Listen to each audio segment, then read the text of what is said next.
اور موسمیاتی تبدیلیوں کے باعث آنے والے سیلابوں یا قحط کے خطرات کے سامنے یہ ایکویفر ہی ہماری آخری اور قابل بھروسہ ڈھال ہوتی ہے، جس کے سینے پر ہم نے 10 لاکھ سے زیادہ چھید ٹیوب ویل کے ذریعے کر رکھے ہیں اور ان کی تعداد میں روز بروز اضافہ ہوتا جا رہا ہے۔ یہ ایکویفر اتنی بڑی ہے کہ پاکستان کے سارے دریاؤں کا پانی اپنے اندر سما سکتی ہے۔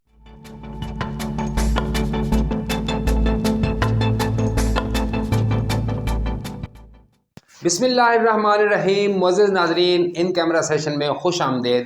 میں ہوں آپ کا میزبان احمد خلیل جازم۔ ناظرین، پانی قدرت کا ایک ایسا انمول تحفہ ہے جس کی ہم لوگ بالکل قدر نہیں کر رہے، اور پاکستان روز بروز پانی کی قلت والے ممالک کی فہرست میں اوپر آتا جا رہا ہے۔ اقوام متحدہ کی ایک رپورٹ کے مطابق پانی کی قلت کے شکار ممالک میں پاکستان کا نمبر 7واں ہے۔ نیشنل ریسرچ ایجنڈا برائے پانی کے مطابق اس وقت پاکستان میں پانی کو فقط 30 دن تک محفوظ کیا جا سکتا ہے، جبکہ پاکستان ویژن 2025 تک اس استعداد کو بڑھا کر 90 روز تک لے جانا ہے، لیکن ہمارے حکمران کرسی کی کھینچا تانی میں یہ بات مکمل طور پر فراموش کر چکے ہیں اور قوم کو ویسے ہی پانی کی قدر معلوم نہیں ہے۔ ناظرین، پانی میں 70% سے زیادہ گھریلو پانی کی ضروریات زمینی پانی سے پوری ہوتی ہیں۔ یہ میٹھے پانی کا ایک ذریعہ ہے جو حقیقتاً ہمارے قدموں کے نیچے موجود ہے، لیکن زیر زمین پانی کے وسائل اکثر ناقص نقشہ سازی اور بد انتظامی کا شکار ہیں اور خطرناک اور غیر پائیداری کی وجہ سے ختم ہوتے جا رہے ہیں۔ ایک اندازے کے مطابق پاکستان میں اس وقت موجود صاف پانی کے ذخائر 176 ملین ایکڑ فٹ ہیں۔ پاکستان زیر زمین پانی کی ایکویفر یعنی ذخائر کے لحاظ سے دنیا کی سپر پاور ہے۔ اسے انگلش میں ایکویفر کہا جاتا ہے۔ اس ذخیرے میں نہ تو آکسیجن ہوتی ہے اور نہ ہی روشنی۔ اس میں غذائیت بھی بہت کم ہوتی ہے۔ معروف انجینئر ظفر اقبال وٹو کا کہنا ہے کہ دنیا کے 193 ممالک میں سے صرف 3 ممالک چین، انڈیا اور امریکہ پاکستان سے بڑی ایکویفر رکھتے ہیں۔ دریا سندھ اور اس کے معاون دریاؤں کے نیچے یہ ایکویفر 5 کروڑ ایکڑ فٹ سے زیادہ علاقے پر پنجاب اور سندھ میں پھیلی ہوئی ہے۔ در حقیقت پاکستان کے مردہ ہوتے دریاؤں اور موسمیاتی تبدیلیوں کے باعث آنے والے سیلابوں یا قحط کے خطرات کے سامنے یہ ایکویفر ہی ہماری آخری اور قابل بھروسہ ڈھال ہوتی ہے، جس کے سینے پر ہم نے 10 لاکھ سے زیادہ چھید ٹیوب ویل کے ذریعے کر رکھے ہیں اور ان کی تعداد میں روز بروز اضافہ ہوتا جا رہا ہے۔ یہ ایکویفر اتنی بڑی ہے کہ پاکستان کے سارے دریاؤں کا پانی اپنے اندر سما سکتی ہے۔ یہ آپ کے تربیلا ڈیم جتنی 1 درجن جھیلوں سے زیادہ پانی چوس سکتی ہے اور اسے کوئی فرق بھی نہیں پڑے گا۔ پاکستان اس وقت دنیا میں زمینی پانی کو زراعت کے لیے استعمال کرنے والا تیسرا بڑا ملک شمار ہوتا ہے۔ ہماری زراعت کے لیے آدھے سے زیادہ پانی یعنی 50 ملین ایکڑ فٹ اس ایکویفر سے کھینچا جا رہا ہے۔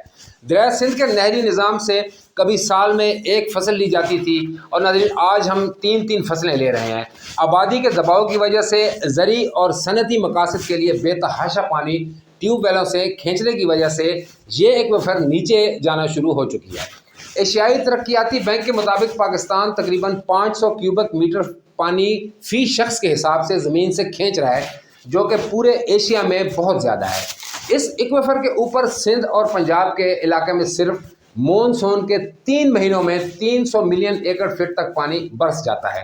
یہ ایکویفر ہزاروں برس سے قدرتی طور پر ریچارج ہو رہی تھی، لیکن ہم نے کنکریٹ کے گھر اور اسفالٹ کی سڑکیں بنا کر پانی کے زمین میں جانے کا قدرتی راستہ کم سے کم کر دیا ہے۔ بارش کا پانی سب سے صاف پانی ہوتا ہے، لیکن یہ ریچارج ہونے کے بجائے فوری طور پر سڑکوں، سیوریج لائنوں اور گندے نالوں کے ذریعے گٹر والے پانی میں بدل جاتا ہے، جس سے نہ صرف اس کی کوالٹی بدتر ہو جاتی ہے بلکہ یہ سپلائی پانی بن کر شہروں کے انفراسٹرکچر اور دیہاتوں کو فلش فلڈنگ سے نقصان پہنچاتا ہے۔ تاہم اگر اس پانی کو اکٹھا کر کے زیر زمین پانی کو ریچارج کرنے کا بندوبست کیا جائے تو نہ صرف اربن فلڈنگ اور فلش فلڈنگ پر قابو پایا جا سکتا ہے بلکہ بڑے بڑے ڈیم بنائے بغیر بہت زیادہ پانی بھی ذخیرہ کیا جا سکتا ہے۔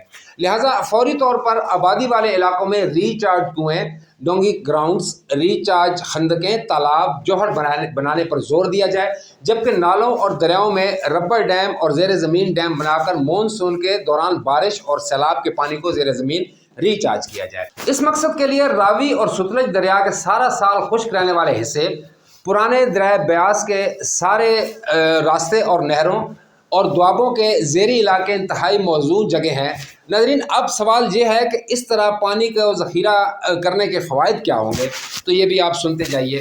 بڑے ڈیموں کی جھیلیں آہستہ آہستہ مٹی اور گاد سے بھر جاتی ہیں، جبکہ زیر زمین ایکویفر میں پانی فلٹر ہو کر جاتا ہے، لہذا یہ ہمیشہ کے لیے رہتا ہے۔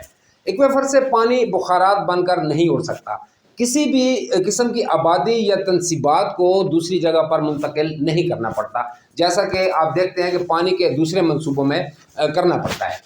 جب اور جہاں ضرورت ہو یہ پانی نکالا جا سکے گا۔ پانی کی کوالٹی بھی جھیل میں کھڑے پانی سے بہت ہی بہتر ہوتی ہے۔ ناظرین، زیر زمین پانی کو بچانے کے لیے کون کون سے ایسے اقدامات ہیں جو اٹھائے جائیں، تو اس کے لیے آپ دیکھیں، سب سے پہلے تو ہماری صنعتوں میں 100% زیر زمین پانی استعمال ہو رہا ہے، اور پھر یہ لوگ پانی استعمال کرنے کے بعد بغیر اسے صاف کیے واپس زمین میں یا نالوں میں پانی گندا کرنے کے لیے چھوڑ دیتے ہیں۔ اگر ابتدا صنعتوں سے ہی کر کے ان کو پمپ کیے گئے پانی کی مقدار کے برابر پانی ریچارج کرنے کی سہولیات بنانے کا پابند بنایا جائے تو یہ ایک اچھا آغاز ہوگا، جس کے بعد میونسپلٹی اور ضلع کی سطح پر کام کیا جا سکتا ہے۔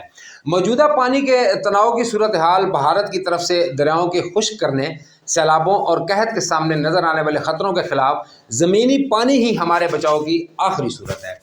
زمین میں چھپے اس خزانے کو ریچارج کرنا از حد ضروری ہے۔ اس پر ہمارے حکمرانوں اور اداروں کو سوچنے کی ضرورت ہے۔